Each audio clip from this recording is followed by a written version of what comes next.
From our first part, which is the drafting aspect, this is where we stopped. So we are going to continue with the joining now. So if you are here to watch the drafting part, please make sure you do so. It's either you go and watch it before continuing this one, or after watching this one, then you make sure you watch it. To skip the drafting aspect, it might be somewhat difficult for you to understand it. So let's proceed with the sewing.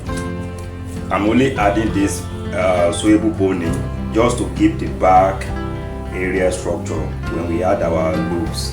That is why I'm making use of this boning. Let me proceed now. I'm going to join this side to this side, this to this side, and I'm going to repeat the same to every other part. I'm done joining the front side, the center front and the side front together. Likewise, joining the back side as well. But I noticed something here. It's like the calculation here is somehow wrong. This has to be equal. This has to be equal. So we just have to trim this place.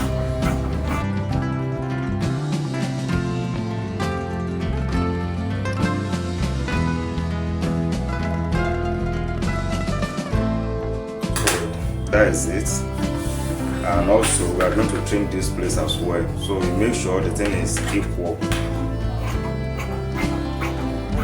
I do not want to trim it behind the seam, so that's why I'm taking it out now. So whatever we have on this front side is what we must have on the back side as well. So we are done. The next thing now, we are going to turn. We are going to place them facing each other. We are going to place it right side facing right side. So we are going to stitch the upper side. So I'm back joining the upper part. So the next thing, we are going to notch all this curved area. We are going to notch it just as I'm doing it. That is the next thing. After that, we are going to stop stitch the lining onto the body. So the lining won't be pulling out. So we just stop stitch the lining on the body this way. We're going to stop stitch it to the other side.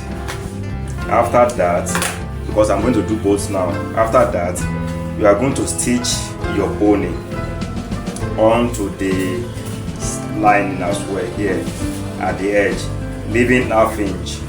That's the ½ inch we are going to use to pipe it in. So we are going to leave ½ inch and sew the boning down on both ends as well, just to give the corset structure while applying our loop. So now I'm back, stop stitching the lining onto the body, also sewing bonnet onto the lining. Next now is to close this down part. We are going to close this down part while this place will remain open. Then we are going to set it aside. We are going to make a long strip of 1 inch wide, then the length. This will be for the loop and this will be for the rope. So let me join the loop and the rope, stitch the back, and come and show you the next step. So here is our loop. It is 2.5 inches. It is 2.5 inches long. So here is the rope. So the next thing now, we are going to turn it out from any of the side. So this is how you are going to turn it out.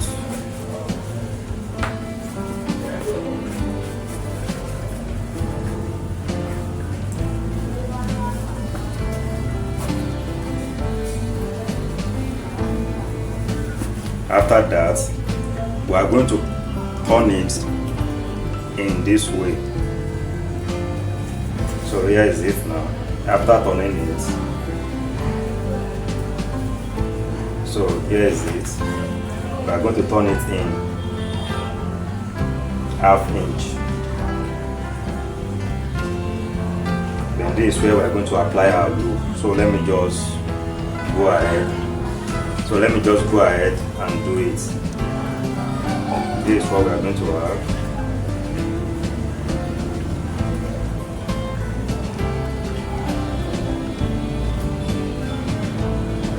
So something like this.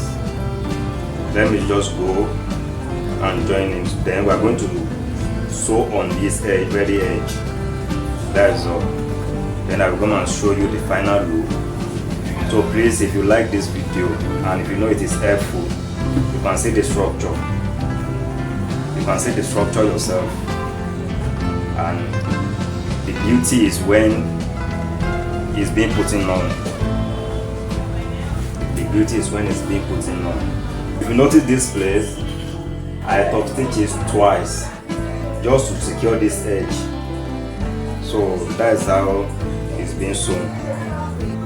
What do you think about this method? Is it okay? Is it simple? Let me know your thoughts in the comment section below. And if you find this tutorial helpful, please make sure you subscribe to this channel for more tutorials. But with this now, we are going deeply into corset making. Thanks for watching and see you in the next video.